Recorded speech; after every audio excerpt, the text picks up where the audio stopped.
I just found out that my best friend has been telling all of our friends that my boyfriend tried to cheat on me with her. Ellen, 22F, and I, 21F, met through an internship 3 years ago and instantly became best friends. About a year ago, I started crushing on George, M24, who interns at the same company, but in a different department, as us. Ellen and another one of our coworkers set us up last fall, and we really hit it off. We've fallen in love, and we often talk about a future together. This is where things get messy. From early in our relationship, pretty much as soon as we went from just dating to being official, Ellen has been colder to me. She's never made it a secret that she doesn't particularly like George, though she's never said anything direct about it. The only issue she ever raised was when we first got together, and he got really sick. I was studying for the MCAT at the time, and I was only about a month out from my main test day when he had a pretty bad flare-up of a chronic illness. Because he knew that Ellen and I were so close, he called her to ask her if she thought he should tell me he was sick, or if it would be better to keep it from me, so he didn't take me away from my studies. Ellen didn't like this at all. She told me she thought it was incredibly inappropriate that he tried to contact her like that, and he shouldn't have called her about something so personal. I thought her reaction was a little over the top, but I talked to George about it, and he apologized to her and never called her again. But she didn't let it go. A few weeks later at a party, she made a comment about how I was always choosing George over my friends. My roommate was going to be out of town the next week, so she said she should say her goodbyes, since I would probably just spend the whole week at home with George. She tried to play it off as a joke, but I was really surprised she felt that way. I never wanted to be the kind of girl who turns her back on her friends when she gets into a relationship, and I had been trying really hard to balance my time with my boyfriend and with my friends. But it seemed she felt neglected, so I started putting more effort into our friendship. Over the next few weeks, I tried to make plans with her at least 5 or 6 times. Every time she came up with some excuse not to see me. Even once canceling at the last minute and citing a meeting she forgot about, at 10 a.m. on a Sunday morning. I was hurt. I knew our friendship was dying, and every time I tried to revive it, she rejected me. Finally, I decided the ball was in her court. If she wanted to be friends, I was open to it. But I was sick of being rejected, and she would have to be the one to reach out to me. She never did. Meanwhile, things were deteriorating at work. We had been assigned to the same project for the year, which required working very closely together.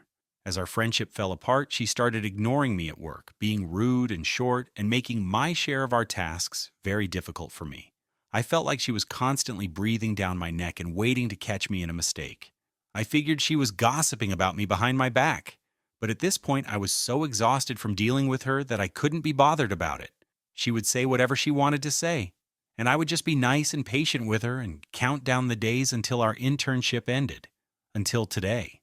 I had lunch with one of our other coworkers and my good friend, K, M22, and he told me everything.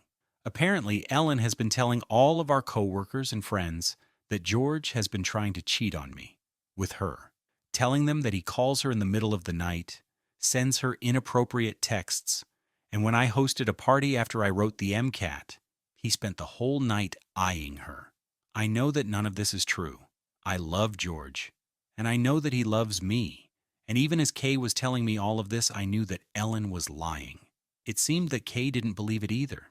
He was just telling me what he had heard. But the thought that she's been going around accusing George of infidelity makes me sick. I went straight to George's house and told him everything. I told him I didn't think for even a second that it was true. And the real betrayal is how Ellen made all this up and spread it around. I was crushed to know that not only did Ellen say all of this, but she'd been saying it to all of my friends for months, and not one of them came to me about it. George helped me get past the hurt stage, and now all I feel is rage. Tomorrow I'm going to call my supervisor and ask if I can work from home until the end of my contract so that I never have to see Ellen's face again. I feel so betrayed, and I just hate her so much right now. Am I overreacting? Should I be taking the high road and just keep working with Ellen as if I don't know? I feel betrayed by my other friends too, because Kay thinks they all knew what she was saying, and not one of them told me. Should I cut them off the same way I plan to cut off Ellen? Update July 8th. 2025, 1 year later. Update time. 1 year later, I can't believe that I'm still learning more about all the ways that Ellen tried to ruin my life. I'll start with the good news first. Our internship ended without much fanfare. I didn't, as many comments suggested, contact HR or confront Ellen. I did contact our direct supervisor and told him that our personal relationship had deteriorated and that it had caused some hostility on her part at work, giving specific examples of issues in the workplace without getting into the weeds of the personal pettiness that was going on. He was incredibly understanding and accommodating. I worked from home the rest of the summer, received a glowing recommendation from him, and got hired at our company in my top choice department fresh out of my internship while I finished my degree and applied for medical school. I've been accepted to the top school in my country, and George and I plan on getting married once I finish my studies. Our relationship is stronger than ever. Ellen moved abroad, but stayed very well connected to the friend group that we had formed through the internship. After what happened last year, I slowly began to distance myself from that group, and as I did, I realized that I had outgrown a lot of them. Anyway, once I began to see the cracks in the friendships I used to surround myself with, I couldn't unsee all the ways they could be unkind, immature, and toxic to themselves and to one another. I held on to the few people that I knew had my back and came out of the internship with a handful of good, close friends rather than a big circle of people with shady tendencies. One good friend from the internship, Alice, 22F, had been close with Ellen about a year ago and has since told me a lot more of the things Ellen said behind my back, partially corroborating Kay's story from last year and adding details to some of the craziest parts. Apparently, to give herself more credibility, Ellen had been telling people, Babija, that she'd been in touch with my roommate and friend of 11 years, Anna, 22F. Ellen said that Anna also didn't like George, that Anna told her I spent way too much time with him, was neglecting all my friends, that he basically lives at our apartment, and that I always do this when I get into a relationship. She also told people that Anna thinks George is faking his chronic illness, and that I'd been using it as an excuse to blow off my friends. Once when George was at our apartment and had a flare-up, I'd had to cancel plans to stay with him, afraid that he might need me to take him to the hospital. Ellen told everyone that Anna said he didn't seem sick, and that I'd only canceled because I felt like staying home and hanging out with him. When Alice told me all of this, I immediately confronted Anna and told her everything. Although Anna and Ellen had been in touch on and off over the past few years, I'd previously introduced them to one another, and they had some mutual interests that they'd occasionally text about. Anna assured me she'd said none of the things Ellen accused her of, and even combed back through all of the messages to see if there was anything she'd said that might have implied anything like that. In going through Anna's messages with Ellen, we noticed a pattern. It seemed that any time I told Ellen I wasn't available, she texted Anna to ask if I was with George. This went back to almost the beginning of my relationship with him. For those running to the comments to ask why Anna didn't tell me this sooner, it didn't strike Anna as bizarre until we looked through the messages after hearing the accusations.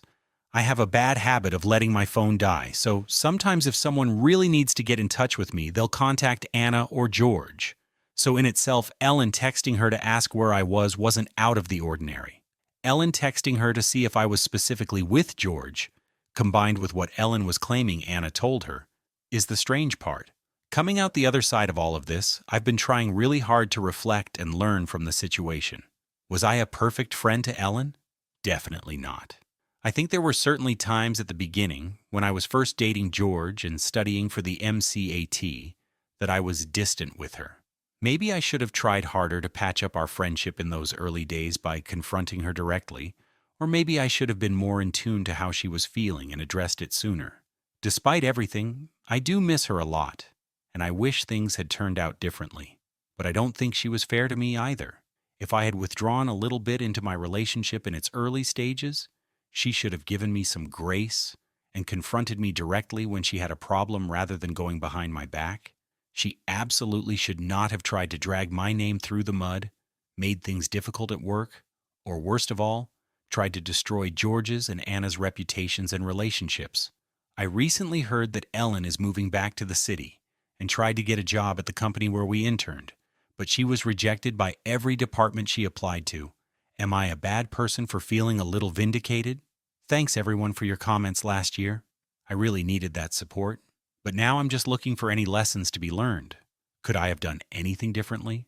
What can I take away from this to try and be a better friend in the future? This story, honestly, it broke my heart a little.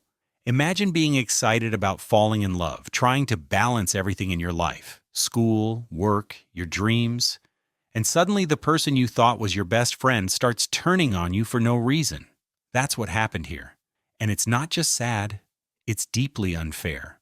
The thing that hits me hardest is that this wasn't just a friendship drifting apart over time. It wasn't two people growing in different directions. This was betrayal. This was someone going behind your back, lying to other people, and trying to destroy something good in your life. And for what? Because she felt left out?